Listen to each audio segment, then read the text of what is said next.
I'm delighted this evening to have the privilege of introducing this evening's speaker, L. Roth. L is the inaugural Craig and Susan McCall Professor of Economics at Stanford. Al arrived here just in time to win the Nobel Prize, which we're very pleased about, not just because he won the prize, but because he did it here. This was more like a homecoming for Al, since he received master's and doctor's degrees in operations research at Stanford in 1973 and 74.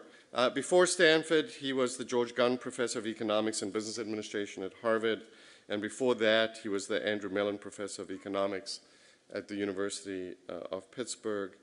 We're so excited to have Al with us. He is an expert in market design, and not just in the theory of market design, but in putting that into practice and in things, as he'll tell you, like school systems and kidney transplants and so on. It's a privilege and an honor, Al, to have you with us. And please join me in giving a very warm GSB welcome to L. Roth. Thanks. See you next week.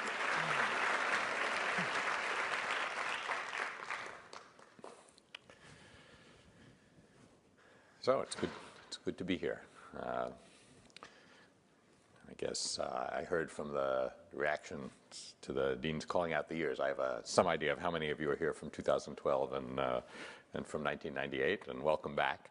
I also returned this year. As the dean mentioned, I got my PhD in '74. My advisor was Bob Wilson. How many of you had a class with Bob when you were here? Well, I hope you appreciated him. He started market design.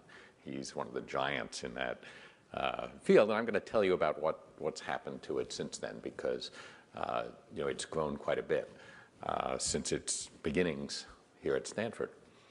So, what market designers do is think about it might better be called marketplace design. We think about what markets do and what marketplaces have to accomplish in order to make markets work well. And so what I want to do today, in just talking to you, is to think a little bit about what markets are, because you're all out in the market now, but markets are lots of different things.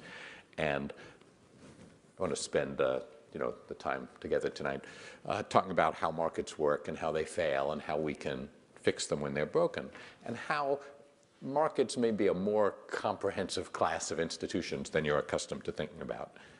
And so I'll tell you a little about my work, and I'll focus on the parts that are least like the markets you're familiar with. And so let me start by asking, what's the role of money in markets? So here's a fruit market in the New York Stock Exchange. And mostly when we think about markets, we think about commodity markets. And in commodity markets, the role of money is huge. Supply and demand decide who gets what. So the thing about commodity markets is if you're making small enough trades in a big enough market, you don't particularly care. You don't have to care who you're dealing with. Right? When you buy 100 shares of AT&T on the New York Stock Exchange, you don't have to fill out any application form. You don't care who the seller is. You're not worried about whether he's taken good care of those shares while he had them, and he's not going to worry about whether you'll take good care of them when you're having them. This is an arm's length, anonymous transaction. And the job of the New York Stock Exchange is price discovery. It's to find the price at which supply will equal demand, and that's the price at which you'll transact. But in many markets, prices don't do all the work. And you're all familiar with these markets, although we don't always think of them that way. For instance, Stanford doesn't fill its MBA class by raising tuition until just enough people are ready to come to Stanford, right? Stanford is expensive to go to, but it's cheap enough that lots of people would like to come. And so Stanford sets a tuition, gets lots of applicants, and then chooses which ones can come. So the price doesn't decide who gets into Stanford, okay? The labor markets are like that too. When you go out on the job market, it may sometimes seem as if your company lowers the wage until just enough people remain who want to do the work. But that's probably not the way they do that in most of the companies that you work for. So instead, they get lots of applications, and they have to choose who to make an offer to. And of course, just as Stanford can't choose who comes, firms can't choose who comes either. You can't choose to go there, but they can't choose that you come there. They have to compete with the other offers you're getting. Stanford has to compete with Harvard. So matching markets are the markets in which you can't just choose what you want, even if you can afford it. You also have to be chosen, right? You can't just decide to come to Stanford. You have to be admitted. You can't just decide to show up for work at Google. You have to be hired. But Stanford can't just decide that you'll come either, and Google can't just decide that you'll come. So these are matching markets that have courtship. They're a lot like marriage, right? You can't just choose your spouse. You also have to be chosen. And a lot of the marketplace institutions are about that courtship. They're applications and admissions and selections and visiting days and recruitment. So I've been involved with my colleagues in a bunch of matching markets. And some of them use money, and some of them don't use money at all. And I'll focus today on some of the stranger ones, on one of the stranger ones that doesn't. But even the ones that use money, the labor markets, for instance, that isn't what decides who gets what. So the thing about matching markets is just about every market that isn't a commodity market is a matching market. You care about who you're transacting with. And the price, therefore, isn't the only thing that decides what happens in the market. So my colleagues and I have designed a lot of labor market clearinghouses. For instance, if you have friends who are doctors, they go through an unusual job market when they graduate from medical school called the National Resident Matching Program, and that's something that I got to design. We've made some innovations for new PhD economists recently. That's one that's close to home. Those are both markets where, of course, money is used. Everyone who's a doctor or who's a professor of economics gets paid, but it's not the pay that decides who's a professor at Stanford or who's a doctor at Stanford hospitals. Now, there are other matching markets where we don't use money at all because we don't think it would be an appropriate thing to do. So school choice systems for who goes to which public schools, right? We think, as a society, we think we have an obligation to provide education to our children, and public school is mandatory and public school is free, but there still are issues of choice, who goes to which school. And my colleagues and I have gotten to design choice systems for New York City high schools and for Boston public schools, and recently in Denver and New Orleans.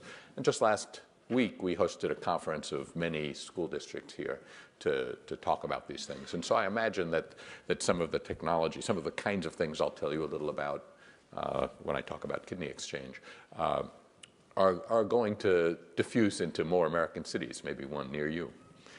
But what I'm going to tell you about today mostly is kidney exchange. Kidney exchange is a market where no money is used. But after I tell you about it, I hope you'll see why I think of it as being clearly a marketplace. And so that's really the subtext of my talk today, is how things that you might not think of as markets act like marketplaces, and we should think of them as markets. And again, many of the most important markets are matching markets. So before I go on to tell you about kidneys, think about all the matching that you have all gone through, right? At some point you got into schools at various levels. You got into college, right? These are things that cost a lot of money sometimes, but the money doesn't determine who goes where. Then you're all graduates of Stanford. You've all gotten jobs. Some of you have created your own jobs, but some of you have gotten jobs with existing firms. Many of you have. Those are matching markets. Many of you are married. Some of you who aren't married are going to be married sometime in the future. You're engaged in a kind of marriage market where you can't just choose what you want. You have to also be chosen.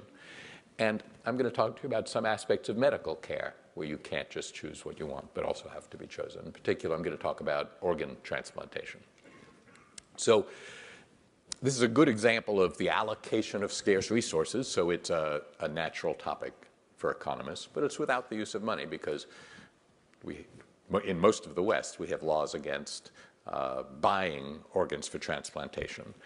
And it's a big part of the economy. Although you can't buy a kidney, the care of patients with end-stage renal disease, with kidney disease, is a multi-billion-dollar industry. So this is an industry with lots of interests. It's a not insignificant part of healthcare expenditures. It's the biggest single program in Medicare. So many billions of dollars are spent on this. And the unusual thing about transplantation is that it's not only the treatment of choice, it's not only the best treatment, it's also the cheapest. So dialysis is very expensive.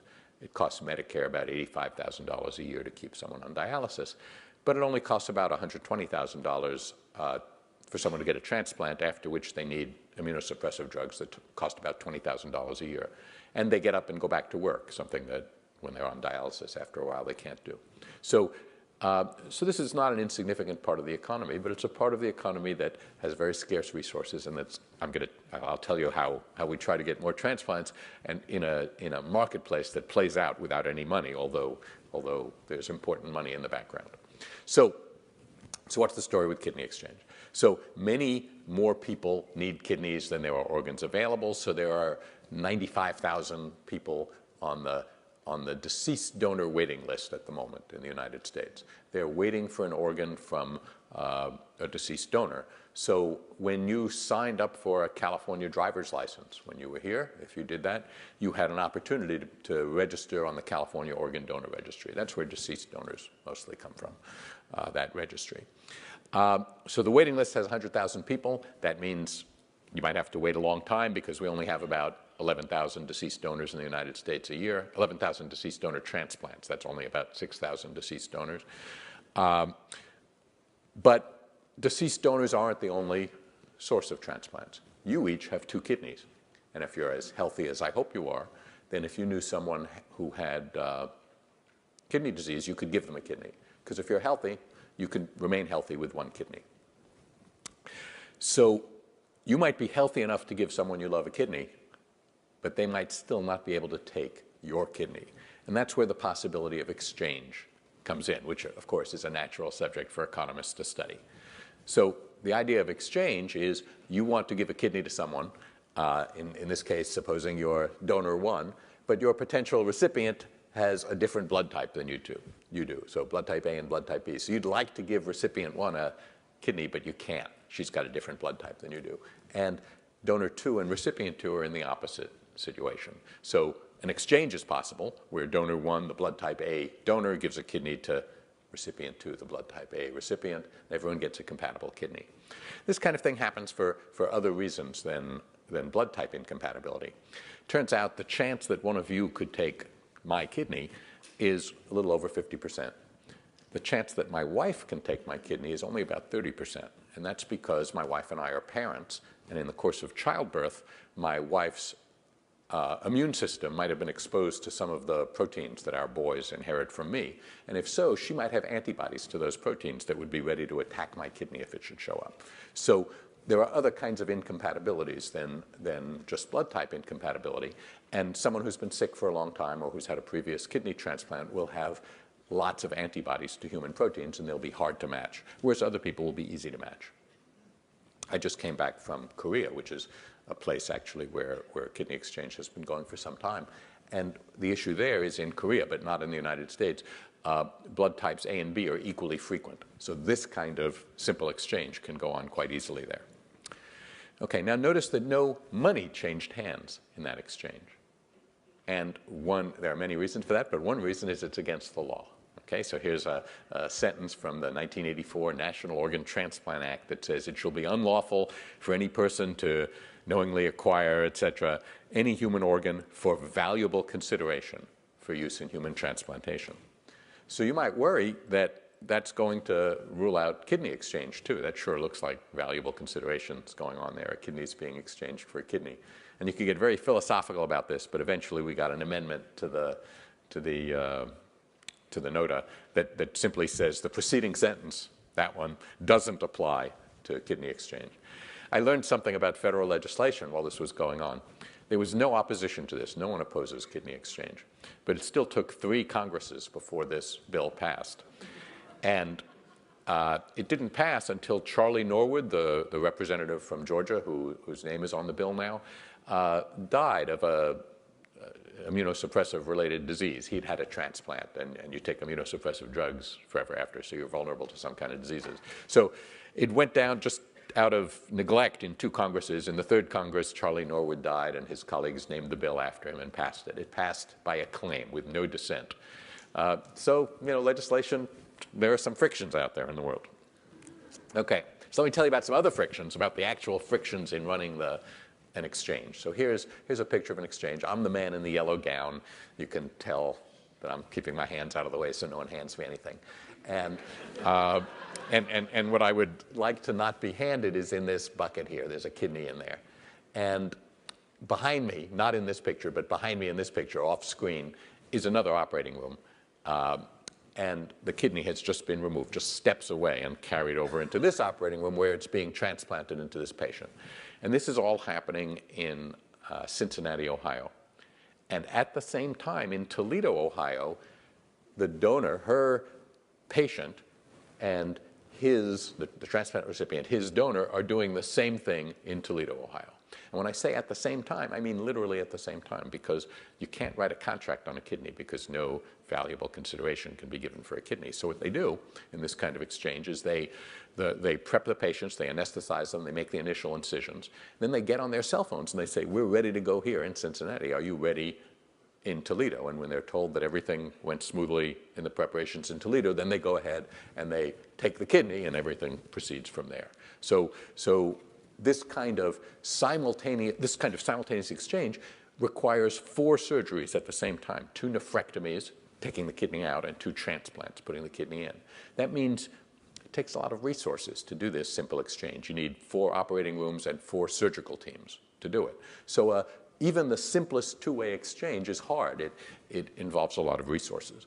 And we'd like to do other kinds of exchanges, because if you're restricted to 2-way exchanges, you don't get as many transplants as you could otherwise. This way we get 2 transplants that wouldn't otherwise have happened. So that's great. 2 live donor organs are donated to patients who need them. But sometimes you can't find 2-way exchanges, so sometimes you'd like to be able to do a 3-way exchange, for instance. Here's 3 pairs. Each pair can give a kidney to the patient in the next pair in a 3-way cycle. So that would require 6 operating rooms and 6 surgical teams. And over time, we've become able to do that. We can assemble those logistics, but that's about our limit.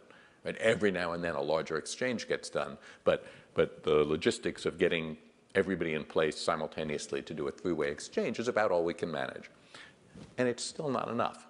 So the question is, what can you do in this marketplace that we're creating to facilitate exchange, where exchanges are hard? Large exchanges are hard because of the simultaneity requirement. Well, it turns out, so here's a picture where think of each circle as being typically a patient-donor pair, and an arrow goes from one circle to another if a kidney from that pair can go to the patient in the other pair. Okay, so you see that there's a 3-way exchange that's possible here and a 2-way exchange. There's also a non-directed donor. So this is a donor who doesn't have a particular patient in mind, and we can sometimes get some chains going where he'll give a kidney to some pair, and the donor in that pair will give a kidney to the patient in the next pair, and so forth. So let's think about those chains a little bit. When non-directed donors first started to show up, so 10 years ago they were pretty rare, what we used to say to them, first of all, they would be, any donor gets a thorough physical exam and psychological exam, make sure they know what they're doing and they're willing. And non-directed donors 10 years ago were treated with a certain suspicion, sort of the catch-22 of surgery was, if you want to give someone a kidney, maybe you're unbalanced. But nowadays we've seen many more of these. Just incidentally, a big group of non-directed donors, when you look at the non-directed donors in the United States, a big group of them come from faith-based organizations. The second big group are policemen and firemen. They turn out to like to save people, and they're not afraid. But what we used to say to them is, we used to say, well, you pass through all the screens. You could give a kidney to a patient on the waiting list. Somebody waiting for a long time for a kidney, a live donor kidney is better than a deceased donor kidney. You'll save their life. And that way you'd get an extra transplant that you wouldn't otherwise. But now that we have this pool of patient-donor pairs, we can say to non-directed donors, we can say, you could start a chain. You could give a kidney to a patient who has a donor, who would give a kidney to another patient who has a donor, and that donor could give to a patient on the waiting list. So this is a sort of abstract look at that. This is what it looks like, when you take a picture of the people. And one question is, why are there only 6 people in that picture? And the reason there are only 6 people in the picture is we can only muster 6 operating rooms at a time. Okay, so as long as we're doing these chains simultaneously, this is as big as the picture gets. So let's think again about this marketplace. Why do we do them simultaneously, and could we relax that in some circumstances? Because if you could do it not simultaneously, you could use the same surgical teams and the same operating rooms over at different times, and you could get more people into the chain. So let's think about why we do it simultaneously. So let's go back to that simple exchange that I showed you about initially between 2 pairs. And suppose we always do these simultaneously. Let's see why. Supposing we didn't do it simultaneously. Suppose the idea was that on day 1, donor 2 would give a kidney to recipient 1, so he doesn't have a kidney anymore. He's successfully given that kidney. And on day 2, donor 1 is supposed to give a kidney to recipient 2, but something goes wrong and that link breaks and it doesn't happen. Well, that's a tragedy for pair 2. They've had a surgery that didn't help them. They've given a kidney and not gotten one. And they don't have a kidney anymore. They can't participate in kidney exchange next week because they don't have a kidney to exchange. So they've been tragically harmed. So we never do that. We always do that simultaneously. But now suppose a living non-directed donor shows up. And let's think about doing that non-simultaneously. So on day 1, the non-directed donor gives to recipient 1 successfully. And on day 2, the donor 1 fails to give to recipient 2 for whatever reason. Just same reason it was here, whatever it was. Well, that's really disappointing. Recipient 2 didn't get a kidney. But it's not tragic. The pair 2, they haven't given a kidney yet. They still have a kidney. They can take part in kidney exchange next week. And they're no worse off than they were before the non-directed donor showed up. So they're disappointed, but they're not really harmed. The cost of a broken link is much less. So we can start to explore whether the benefit of doing things non-simultaneously might be worth the risk. We'd have to discover how big the risk is and how big the benefit is. So the first non-simultaneous exchange we did was in 2007. It was reported in this paper in 2009. And the first author is Mike Reese. He's one of the heroes of this story. He's the kidney surgeon in Toledo, Ohio. There's a bunch of economists and computer scientists in here, so it's an unusual medical paper. And that first non-simultaneous chain had 10 transplants. It had 20 people in the picture. Okay? Here's the better picture, as it showed up in People magazine sometime later. Okay? So that's a much bigger picture. So what's going on there? Here's a marketplace that we've now opened up a new kind of exchange, and we're starting to see more transplants. Well, what's going on? It turns out that when we started kidney exchange and no one knew anything about it, the patients we got were ordinary sick people, ordinary people with kidney disease. And some of them were pretty easy to match to each other, and some of them were hard to match. As in the last 10 years, as kidney exchange has grown in the United States, transplant centers have learned to do it, and they're now often withholding their easy-to-match pairs.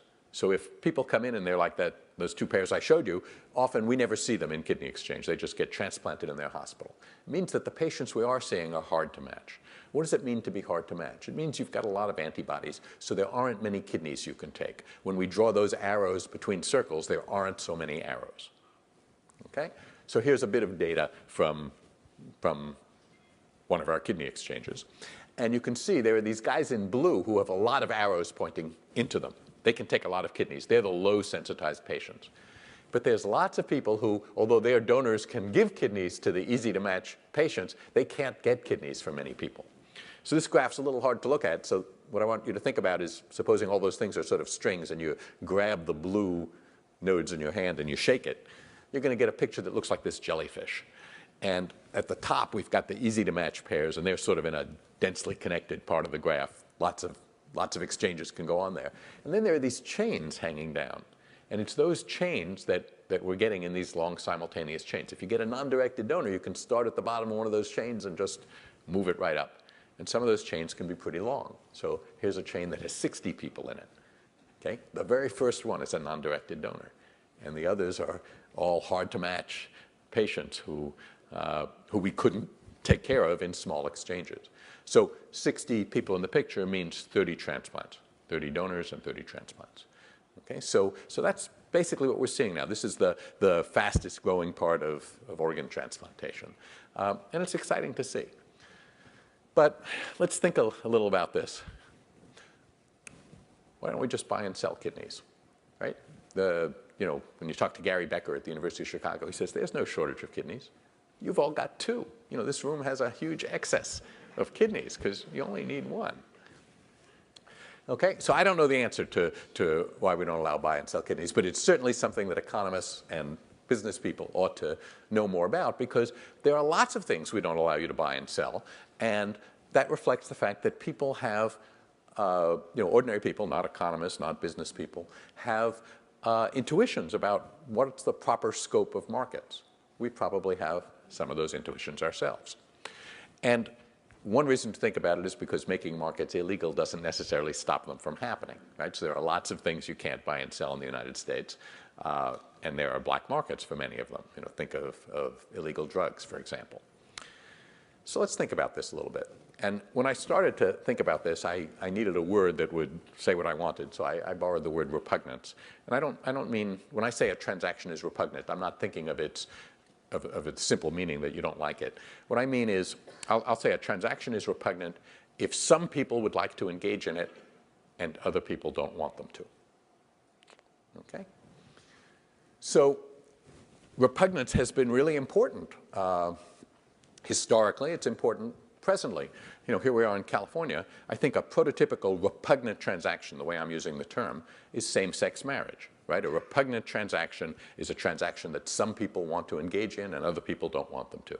So right now, if Rhode Island changes its law, which I think they're about to, we'll have 10 states and the District of Columbia that allow same-sex marriage, and the rest of the states don't. And right now, California is one of the ones that don't, although before the Supreme Court, they've already heard oral arguments, is a case that will decide whether same-sex marriage is legal in California.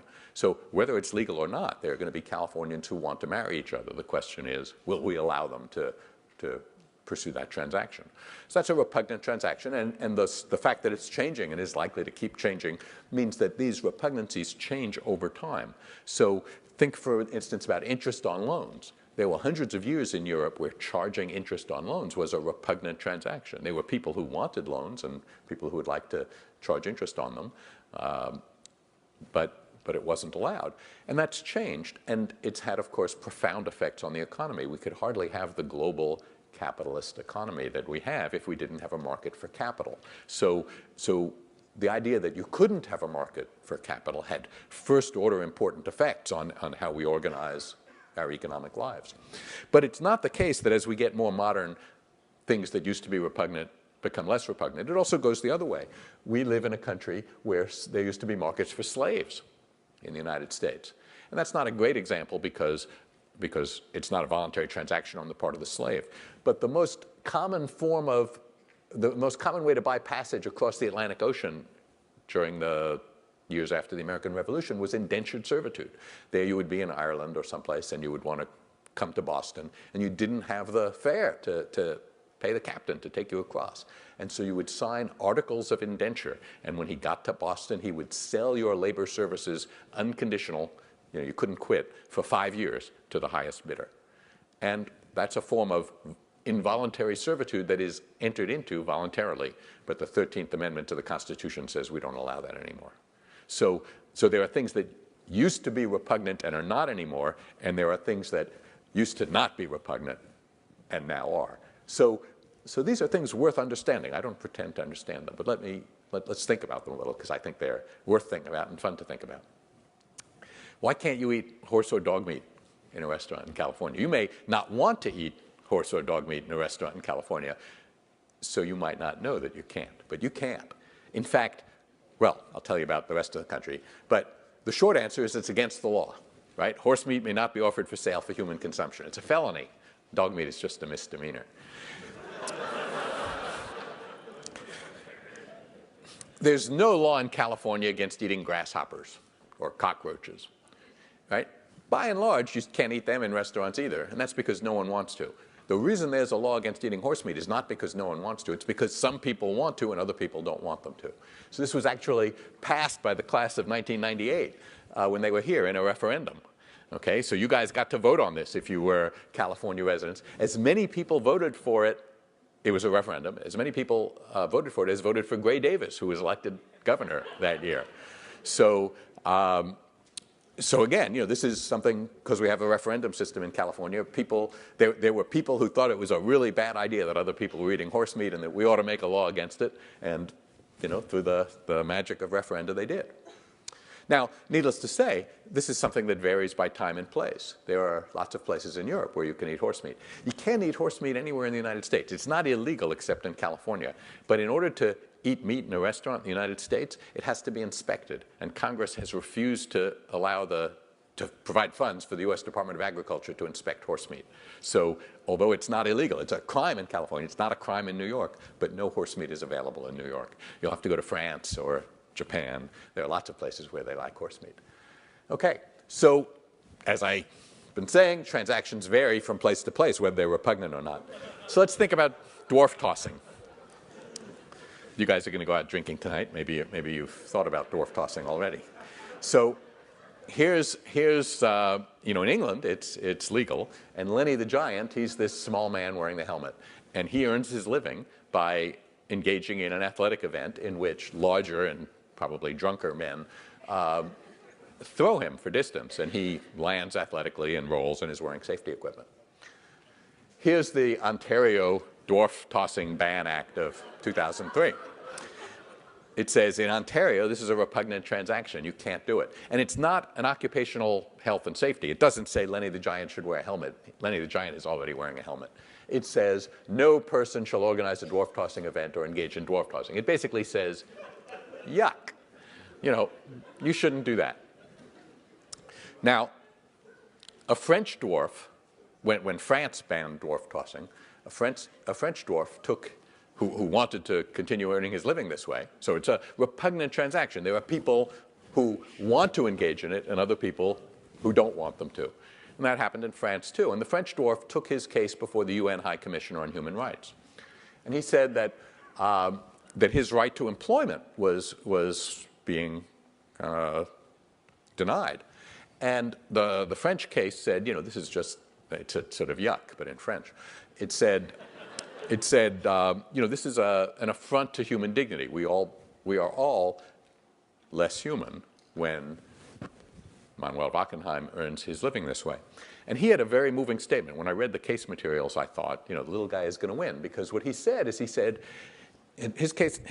statement said something like, he said, the essence of human dignity is having a job. And there aren't a lot of jobs for dwarves in France, and this is my job. And I remember thinking, ooh, but he didn't win, France won. The UN committee found for France, basically saying that every time he earned his living that way, each of us became a little less human, and that we shouldn't allow it, even though it was a voluntary transaction. So repugnant transactions are of all sorts. But it's hard to tell what they are, right? It's hard to tell why horse meat is repugnant in California and not in France. Because again, it's not the Wild West. That was a 1998 referendum. And it's not just the small size of the dwarves. Jockeys are small. We don't mind small guys riding horses and seeing how fast they can make them go. And there are things that are even closer to dwarf tossing, like wife carrying. So these guys are also athletes. They are not married to each other. Wife carrying is for speed, not for distance, but it's not dignified. Here are the American champions. They still use the old-fashioned technique, but nowadays most people use the Estonian position, and particularly for getting through the water hazards. So there's a North American championship at Sunday River Ski Resort each year near Boston. And there's a world championship in Finland each year. So I'm not aware of any place in which wife carrying is repugnant. But I have trouble thinking of why. I'm not sure it shouldn't be, but I have trouble thinking of a rule that would say dwarf tossing is and wife carrying isn't, or vice versa. So although I can't think of general rules, one thing you notice is that adding money to the mix sometimes makes things repugnant. Okay, so something isn't repugnant by itself, but when you add money to it, it becomes repugnant. So interest on loans. Loans weren't repugnant. People didn't, in medieval Europe, didn't think that it was a bad thing to lend someone else money to start a business, to buy stock for a ship, to go on a trading mission. It was charging interest, having your money earn money, that was repugnant. Adoption. Adoption is expensive. If you want to adopt a baby, it'll probably cost a lot of money, but you may not buy the baby from the birth mother. Okay, there are some parts of the transaction that you can't do. Prostitution is illegal in many places, not in all places. If you look around the world, and different parts are illegal. Sometimes brokerage is illegal, pimping is illegal, but prostitution is not. But by and large, we're not, in most of the world, we're not against sex. We're against payment for sex, right? So it's adding money that makes those transactions repugnant. And sometimes there are transactions that have money that aren't repugnant, but if there's too much money, it becomes repugnant. And that's where we think about laws against price gouging. If there's a blizzard and you want to raise the price on your snow shovels at your hardware store, you'll often find yourself in violation of local law, of state law. And similarly, in Europe right now, there's talk about limiting the pay of bankers, and I mean, we have some of that in the United States as well, with the idea being that money is fine, but too much money might make a transaction that we didn't approve of. So, some of this may impact you guys. These are people, us, especially those of us who haven't gone to business school and aren't economists, ordinary people, have intuitions about economic transactions that often shape what markets we see and what we don't. And markets require lots of social support. So we would be well advised to understand these intuitions better than we do. Most people can pick The Economist out from this New Yorker cartoon. Right? So this poor guy, he's come to dinner and he didn't have time to get a bottle of wine. He's trying to offer his host some money, and that's, you laugh. If you invited me to dinner at your house, the surest thing I could do that would get me never invited again is after dinner say, that was a wonderful dinner. That would cost, $75 at a nice restaurant. Can I just pay you for that? You'd say, this guy doesn't understand. We're not a restaurant. We're not selling food. Inviting him to dinner at our house is an offer of friendship. And he could invite us to dinner at his house. He could invite us back. He could bring a nice bottle of wine. He could do a lot of things that would look like a transaction, but he can't pay for it. Right? So even those of us who are very into the economy understand that there are some things that it would be really offensive to offer to pay. There are some transactions that can't be monetized. And when you think about why we have laws against selling kidneys, buying and selling kidneys, there are a couple of arguments. One of them, I've sort of classified them here. One of them is just that it's a bad idea. It's a bad thing. People should never be means and always should be ends. Many of the Christian churches adopt that kind of language. Another, hardest for economists to understand, is they say, if you offer too much money, it's so tempting that you do it against your better judgment. It's a form of coercion. I have trouble understanding that because, of course, if you offered me $10 million for my house, you could have it. I would just feel like I had to sell it to you. I would be coerced, but happy.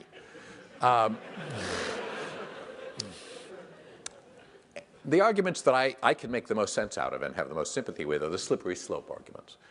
We don't have much time today, so I'm not going to go into them. But those are arguments that say, if you start with allowing people to sell their kidneys, you might end up living in a less sympathetic society than you would like to live in. And I think those have to be taken very seriously, and we have to think about them.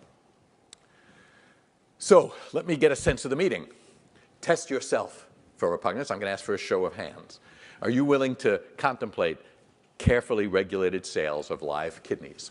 Put up your hand if you are. Okay, keep it up, because look around, see lots of you, right? MBA reunion. Keep it up, keep it up. How many of you who are willing to contemplate the sales of live kidneys would be willing to contemplate the sales of live hearts? Kills the seller. Voluntary. Okay, so my point is, lots of us have our hands up for kidneys, which means maybe that we feel less of this repugnance than the general public.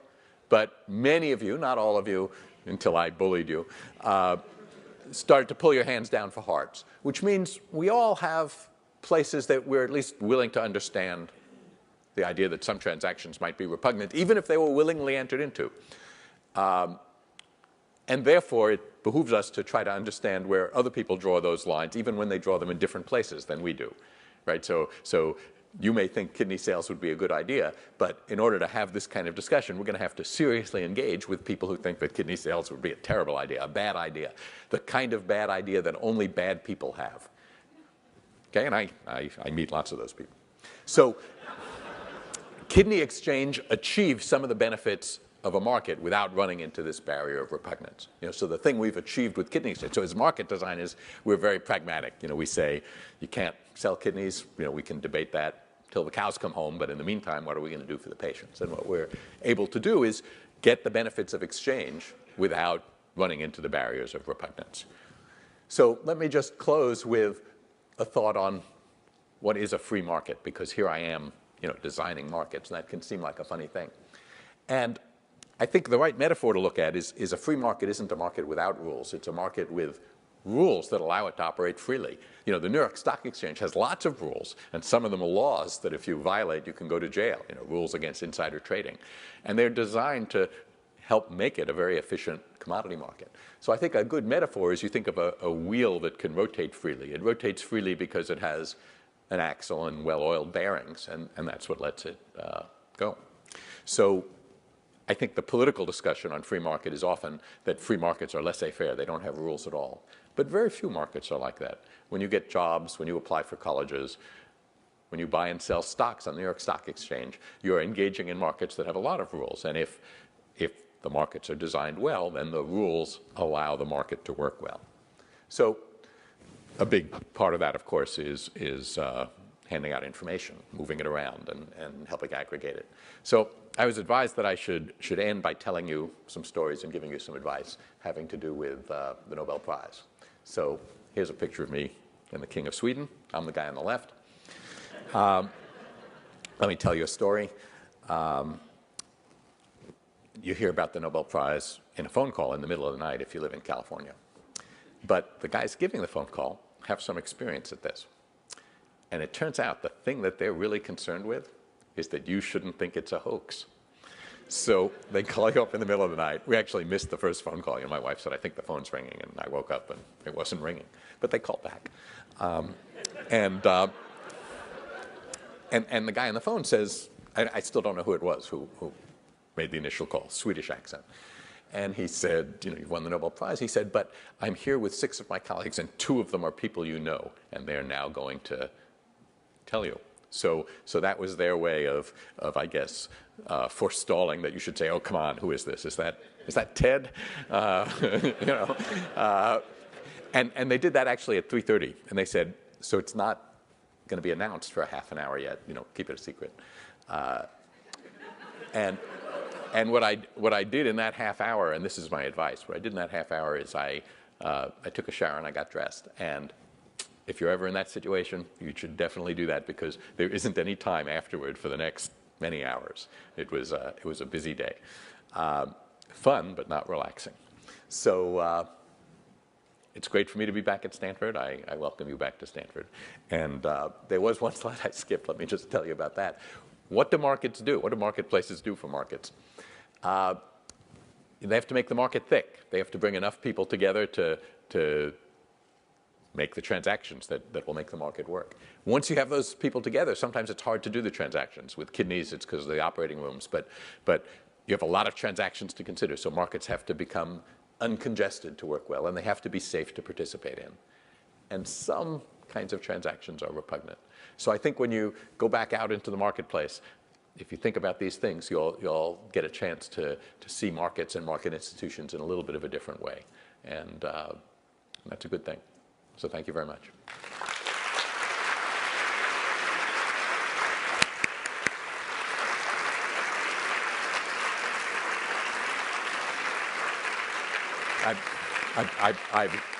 I've used up our time, but I am willing to take questions if there are questions. Are there microphones around? Does someone? Here you go. There's people with microphones too. It's live, yeah. Thank you. That was fascinating. I'm just curious. You said there's no contracts because then it would be value consideration, et cetera. But you have a chain of 60 people. So somewhere along the line, you get a guy who goes, we're good. You know. Yep, absolutely. So how is that enforced? So the non-simultaneous donors, the ones who, so we do them in batches, but then there's bridge donors. And the nurse, social workers, transplant coordinators, they talk to these people beforehand, and they don't nominate everyone to be a bridge donor. Our renege rate, our broken link rate is 2%. So mostly it turns out, so one of the things economists are learning is this thing called behavioral economics. One of the things economists are learning is people are a lot nicer than we give them credit for. But this is a more complicated transaction than that. Supposing, it's costly, it's a big deal, but let's think about it. Supposing you're going to be the bridge donor. Why are you the bridge donor? Well, you had signed up to give your sister or your wife or your mother a kidney, and you weren't able to, but because of your willingness, your sister gets a kidney. And now you've agreed that next Tuesday at 5:30 in the morning you'll show up at the OR and give a kidney. Future Thanksgivings at your family are going to remember how you saved your sister's life. The discussion would be a lot funnier if you didn't give the kidney in the end. So, you know, those Thanksgivings that would be a different story. So I think, I'm not quite sure what goes into it, but once the transplant coordinators say that we've talked to this person and he's good to go, they almost always are. Could you talk a little bit about the key elements as you see them for market design for school choice? Yeah, well, so thickness has to do with getting all the schools involved. There are, some schools sometimes have some volition. If it's a simple district, school district, they can command all the schools and then thickness isn't a problem. But if there are a lot of charter schools and things like that, they sometimes have to be coordinated so that you can get all the schools together so that you can deal with congestion. Because what's congestion in a school choice system? It's many children having multiple offers while many more don't have any offers because multiple offers are being held and wait lists are being formed. So when we looked at this in New York City initially for New York City high schools, we found that 17,000 children a year were getting multiple offers, and about 30,000 at the end of the process had to be put into schools for which they had expressed no preferences just because time ran out on the waiting list. So we looked at the 17,000 who were getting multiple offers, and we found they had been asked for preferences beforehand. We found that they almost invariably took the school that they had said they liked best. So one of the things we did is we organized the system so that they now only get one offer. They get an offer from the school that they ranked highest that's willing to accept them. And that allows a lot more students to get offers. Another thing that's going on is the market has to be safe. So in the city of Boston, they had an existing school choice system that sounded very nice. They tried to give as many people as possible their first choice. The problem with that is if you didn't get your first choice, it was very likely that your second choice was going to be full of people who had listed it as their first choice. So it became very important to think carefully what you should list as your first choice. You couldn't just list your first choice as your first choice. So we've now made it safe for them to do that. We've now made it safe in Boston so that families can list the schools in the order in which they prefer them. And if they don't get their first choice, they'll have just as much chance of getting their second choice as if they had listed it first. And that lifts a big burden of strategizing from families. And it also gives the school system good data on what schools people like. So those are the kinds of market design things that we think about. And we've been able to do them in a couple of American cities now.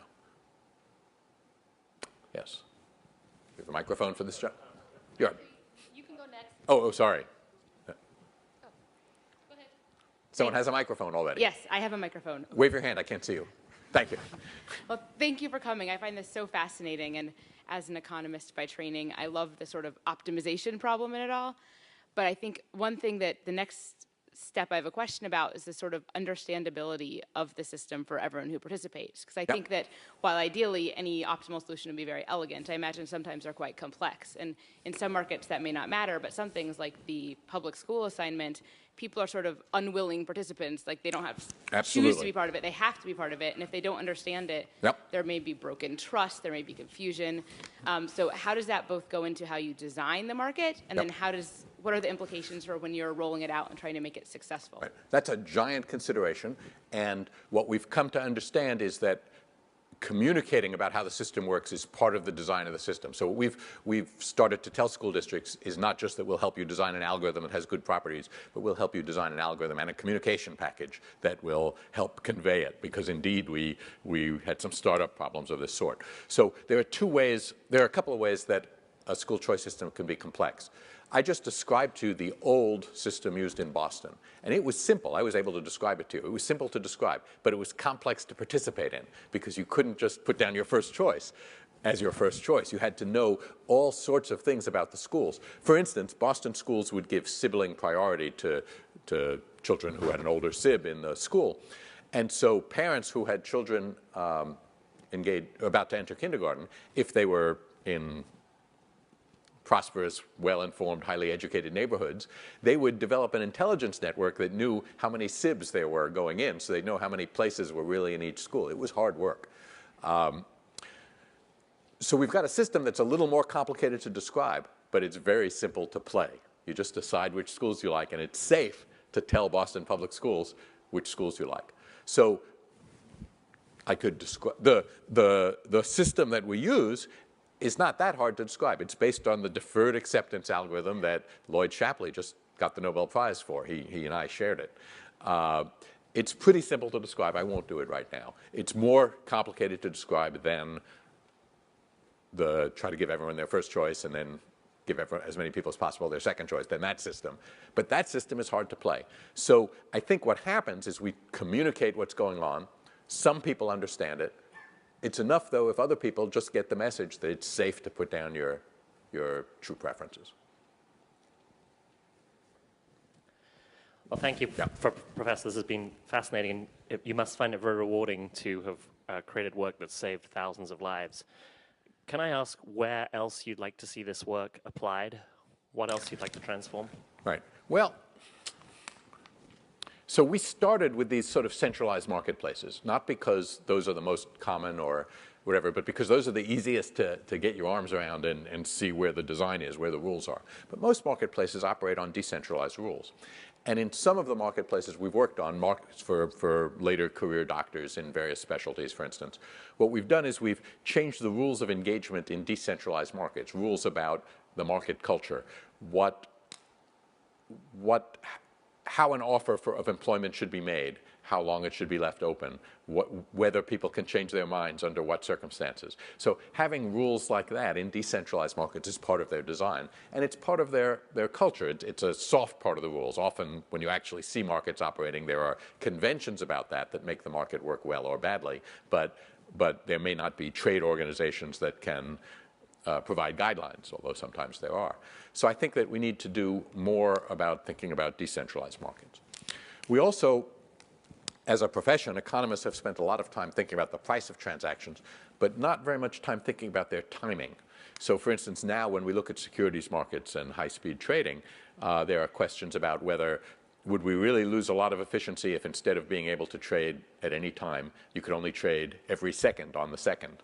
But if that's a tiny change, right, because there's very little real economic information that happens in a second.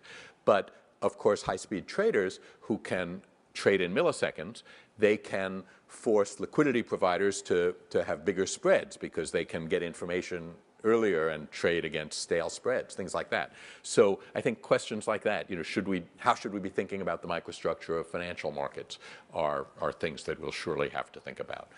I see market design everywhere. So if you type market design in Google, you'll find my blog by the name of Market Design. And I make a post almost every day, and some of them are not very germane. But basically, it's because I see market design everywhere. I started it for a class, and I just wanted them to know that I could stand up here and tell you things that could use market design a lot. But if you type market design into Google, you'll see the kind of things I've been concerned with.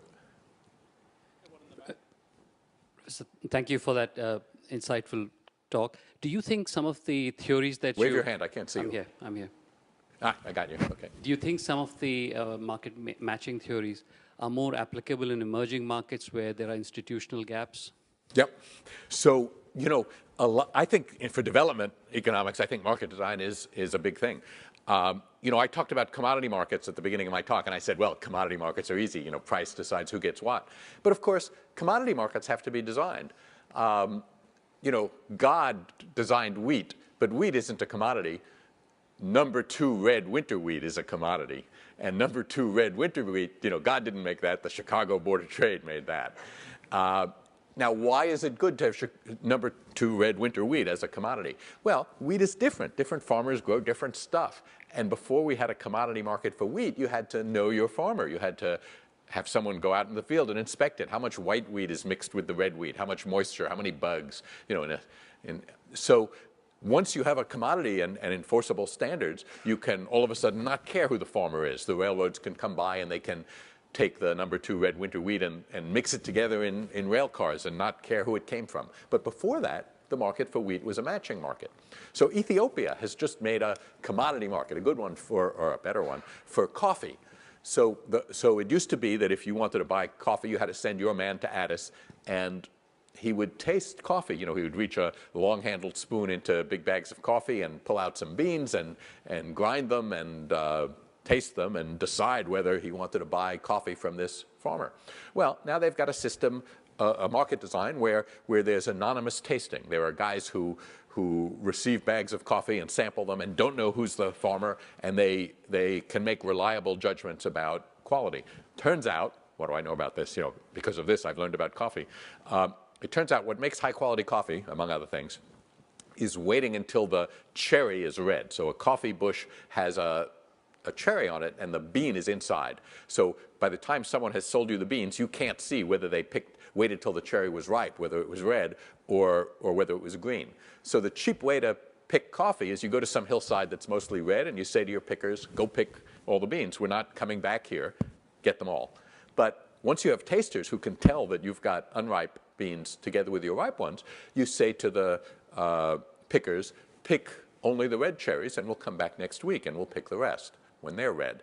So just having a commodity market, not only does it let places like Starbucks buy by the ton, grade A coffee, but it causes there to be more grade A coffee because you now get paid back when you take the trouble to make your coffee grade A. So I'm not quite sure that's the kind of thing you were thinking of, but when I think about emerging markets, you think about how to make the markets work so that they'll be designed properly to work well for the conditions that they have there. Thank you very much, Professor. I'm really interested in the online currency Bitcoin, and I was wondering if you'd had a look at this and whether there are any aspects of that market that you think are fundamentally unworkable, or if you do think it's sustainable. So I don't know much about Bitcoin except what I've read in the newspaper. It's sort of a cross between paper money and gold, right? It's a little like gold because it's hard to mine, right? It's hard to increase the supply. I think its advocates think of that as a good thing, but of course that's not a good thing for an economy-wide currency because as the economy grows, you need more currency, and if it's hard to get, there can be shortages.